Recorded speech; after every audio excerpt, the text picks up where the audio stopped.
नमस्कार दोस्तों, मैं पवन वशिष्ठ NICU स्टाफ आपका स्वागत करता हूं शिशु केयर नॉलेज में। दोस्तों, आज हम बात करने वाले हैं ब्रेस्ट फीडिंग में क्या क्या दिक्कतें आती हैं माता व पिता को और किन कारणों की वजह से बच्चे को ब्रेस्ट फीडिंग नहीं मिल पाता, यानी कि माँ का आंचल का दूध नहीं मिल पाता है। उन सारी दिक्कतों के बारे में बात करने वाले हैं, किन किन दिक्कतों के कारण माता व पिता बच्चे को ऊपर का दूध लगा देते हैं। उन परिस्थितियों की बात करते हैं दोस्तों। आज ब्रेस्ट फीडिंग के फ़ायदे तो बहुत परिवार जानते हैं, परंतु ब्रेस्ट फीडिंग में बहुत सारी दिक्कतें भी देखने को मिलती हैं जिनके कारण बच्चे को ब्रेस्ट फीडिंग मदद नहीं करा पाती। अब उन परेशानियों की बात कर लेते हैं दोस्तों। सबसे पहला होता है दोस्तों कि माता व पिता को ब्रेस्ट फीडिंग के बारे में सही जानकारी ना होना। खासकर जो माँ पहली बार माँ बनी है, यानी कि पहली बार बच्चे को जन्म दिया है, ऐसे बच्चे की माँ एजुकेटेड नहीं होती कि उसको ब्रेस्ट फीडिंग कैसे करानी है। और ज़्यादातर परिवार आजकल एकल होते हैं, यानी कि सिंगल फैमिली रहती हैं, बाहर रहती हैं, तो उनके पास कोई परिवार के मुखिया जन भी नहीं होते जो उनको गाइड कर सकें। तो ऐसी स्थिति में फीडिंग की सही टेक्निक ना पता होने के कारण भी बच्चे को दूध पिलाने में माता व पिता को दिक्कतें आती हैं। दूसरा दोस्तों, यदि बच्चा हॉस्पिटल में बच्चे का जन्म हुआ है तो कई बार हॉस्पिटल प्रशासन या हॉस्पिटल का जो स्टाफ होता है वो कोऑपरेट नहीं करता है, यानी कि वो कोऑपरेटिव नेचर का नहीं होता है, या कई बार वो भी एजुकेटेड नहीं होता कि ब्रेस्ट फीडिंग करानी कैसे होती है। तो उस स्थिति में भी माता व पिता ठीक प्रकार से अपने बच्चे को दूध नहीं पिला पाते हैं। खासकर माँ एजुकेट नहीं हो पाती है और संकोचवश ऐसे बच्चे को टॉप फीड कराने लगते हैं दोस्तों। उसके बाद में दोस्तों, कई बार परिवारों में भी देखने को मिलता है कि दादी माँ हैं या सासू माँ हैं तो उनका रवैया बहुत हार्ड होता है। वो कई बार माँ को सपोर्ट नहीं करते हैं, यानी कि पुरुषता को, जिसने बच्चे को जन्म दिया, उसको सपोर्ट नहीं करते हैं, ना ही वो एजुकेट करते हैं। और संकोचवश माता अपने बच्चे को टॉप फीड कराने लगती है, क्योंकि जब बच्चा भूखा रोता है तो माँ से देखा नहीं जाता और देखते हैं कि माँ दूध नहीं पिला पा रही है, पिता को लगता है कि पेट नहीं भर पा रहा है, तो वो ऊपर का दूध पिलाने लगते हैं दोस्तों। तो ये दिक्कतें बच्चे को माँ के दूध पिलाने में आती हैं दोस्तों। इसके साथ ही दोस्तों, माँ का तनाव में होना। दोस्तों, आज सामाजिक परिवेश में मेल फीमेल, यानी कि लड़का व लड़की का चलन बहुत समय से चलता आ रहा है। तो कई बार यदि माँ को बेटी का जन्म हुआ है तो उसको मोटिवेशन नहीं मिलता है, कई बार उसको डिमोटिवेशन मिलता है, यानी कि उसका मनोबल गिराने वाली बातें होती हैं, जिससे कि माँ तनाव में चली जाती है। या कई बार 2-3 लड़कियां हो चुकी हैं, माँ अपने आप ही तनाव में चली जाती है कि मुझे कोई मेल बेबी नहीं है, यानी कि मुझे कोई लड़का पैदा नहीं हुआ। ऐसी स्थिति में भी बच्चे की माँ को तनाव की स्थिति होने के कारण दूध नहीं आता है और तनाव होने के कारण दूध का उत्पादन प्रभावित पड़ जाता है, जिससे कि बच्चे को पर्याप्त दूध नहीं मिल पाता। और भी परिवार सामाजिक तनाव के कारण हो सकते हैं, माँ के परिवार के द्वारा उपेक्षित कर देना या बहुत तरह की परेशानियाँ, आर्थिक तंगी, इस तरह के तनाव होने पर भी माँ को पर्याप्त दूध नहीं आता है दोस्तों। उसके बाद में दोस्तों, जो अगला कारण देखने को मिलता है कि जब माँ तनाव के साथ साथ परिवारजन को लगता है कि माँ का दूध बहुत ही कम आ रहा है, लेकिन अक्सर ऐसा नहीं होता है दोस्तों। अगर माँ का दूध कम आ रहा है, शुरुआती दौर में जो 24 से 36 घंटे दूध आता है दोस्तों, वो पानी जैसा दूध आता है, यानी कि हल्का पीला दूध आता है दोस्तों। उसमें सफ़ेद रंग नहीं होता है, उसको कोलेस्ट्रॉम बोलते हैं दोस्तों। लेकिन 24 से 36 घंटे के बाद सफ़ेद दूध का उत्पादन होना शुरू होता है। उससे पहले ही अक्सर देखने को मिलता है कि माता व पिता सफ़ेद दूध देखना चाहते हैं कि दूध तो आ ही नहीं रहा माँ को, सिर्फ पानी सा आ रहा। दोस्तों, वो जो पानी सा आ रहा है वही सबसे ज़्यादा ताकतवर होता है, उसी को बच्चे को पिलाना होता है।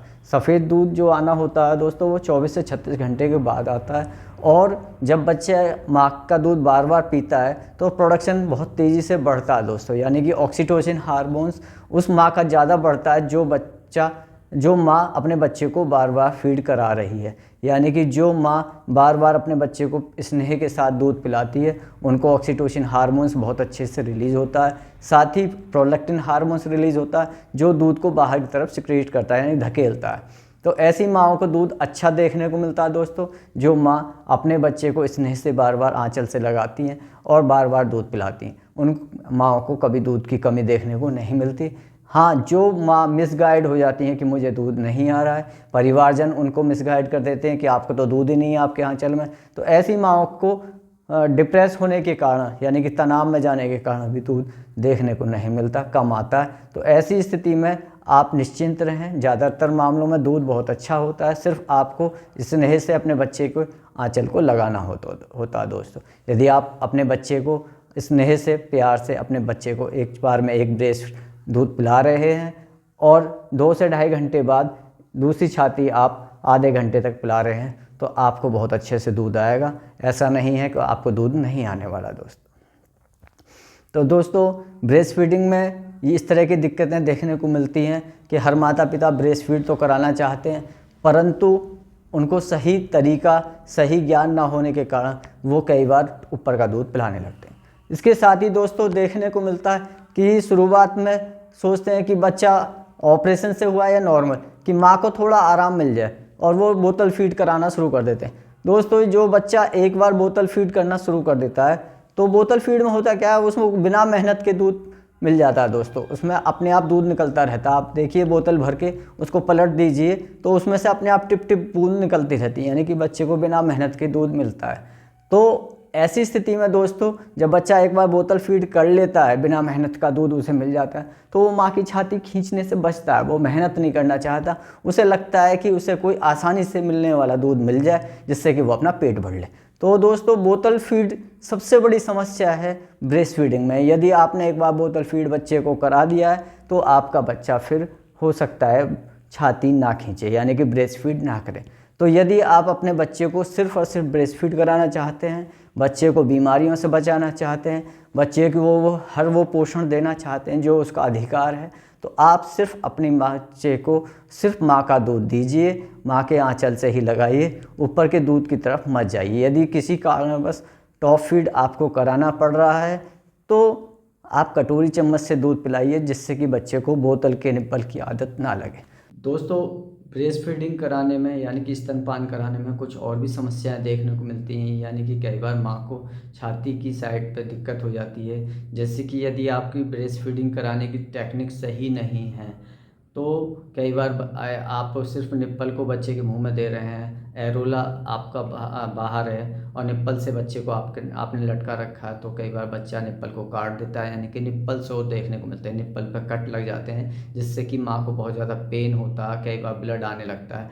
तो ऐसी स्थिति में भी माँ बच्चे को सही तरीके से दूध नहीं पिला पाती है। तो एक कारण ये हो सकता है दोस्तों, माँ का दूध ना मिल पाना बच्चे को। दूसरा कारण दोस्तों इसी से जुड़ा हुआ मेडिकल लाइन से कि बच्चे की माँ की छाती में गांठ बन जाना, दूध की गांठ बन चुकी है, उससे एब्सिस बन गया है, यानी कि मैस्टाइटिस बन गया है, उसमें अंदर गांठ बनने के कारण उसमें इन्फ्लामेशन है और साथ ही उसमें पस की जैसी स्थिति उत्पन्न हो गई है, या कोई भी इंट्रा मेमरी ग्लैंड में कोई भी इन्फेक्शन आप देख रहे हैं, बच्चे की माँ की छाती पर गांठ बन गई है, साथ ही रेडनेस है या माँ की छाती से पस आने लगा, तो ऐसी स्थिति में भी बच्चे को कई बार माँ की छाती का दूध नहीं मिलता और ना ही कराना चाहिए। उस स्थिति में सबसे पहले आप जो गायनी की डॉक्टर्स होते हैं उनसे आप माँ का इलाज सही तरीके से कराएं, जिससे कि माँ की छाती का उपचार हो सके, और जब माँ की छाती प्रॉपर तरीके से हील कर जाए, यानी कि ठीक हो जाए, तब आप बच्चे को माँ का दूध लगाएं। तो ये 2-3 दिक्कतें हो सकती हैं दोस्तों। साथ ही कई बार देखने को मिलता है कि माँ की जो निप्पल्स होती हैं वो इन्वर्टेड, पहली बार माँ बनी है और माँ की छाती की निप्पल अंदर धसी हुई हैं, यानी कि इन्वर्टेड निप्पल हैं, माँ की छाती फ्लैट है, उनमें निप्पल का साइज़ बना हुआ नहीं है। तो उस स्थिति में सिरिंज के द्वारा आप बच्चे की माँ की छाती को निप्पल को ठीक कर सकते हैं, यानी कि आप एक 10 ml की सिरिंज ले लीजिए, उसको दूसरे एंड से आप काट लीजिए जिधर छोटा मुंह होता है, और जो उसका प्लंजर होता है उसको दूसरी तरफ से आप डाल दीजिए। तो उस तरह से आप करके और फिर आप छाती को पर लगाकर निप्पल को बाहर की तरफ धीरे धीरे हाथ से माँ के द्वारा ही खिंचवाएंगे जितना वो पेन कर सकती है, तो माँ का जो निप्पल का साइज़ है वो सामान्य आ जाता है। यदि आप नहीं कर पा रहे हैं खुद से, तो आप कहीं भी जिला अस्पतालों में जाके आप अपने बच्चे की माँ का निप्पल की समस्या बता सकते हैं। वहाँ पे जो फीमेल स्टाफ होती हैं वो माँ को शॉक ऑपरेट करेंगी और माँ की निप्पल का साइज़ सही हो जाएगा। और ये जो प्रैक्टिस करनी होती है 24 से 36 घंटे प्रैक्टिस करनी होती है निप्पल के साइज़ को सही करने की सिरिंज के द्वारा। उसके बाद पहली बार में ये दिक्कतें आती हैं, उसके बाद जब भी निप्पल का साइज़ ठीक हो जाता है तो बच्चा आराम से दूध पी लेता है। और जब भी बच्चे को यानी कि जब भी बच्चे की माँ आगे कभी भी दूध बच्चे को पिलाएगी तो फिर बार बार बच्चे की माँ को निप्पल का साइज़ ठीक करना नहीं पड़ेगा, यानी कि निप्पल का साइज़ सही हो जाता है दोस्तों। तो दोस्तों ये दिक्कतें ब्रेस्ट फीडिंग कराने में आ सकती हैं। तो आशा करता हूँ दोस्तों ये वीडियो आपको पसंद आई होगी। नमस्कार दोस्तों।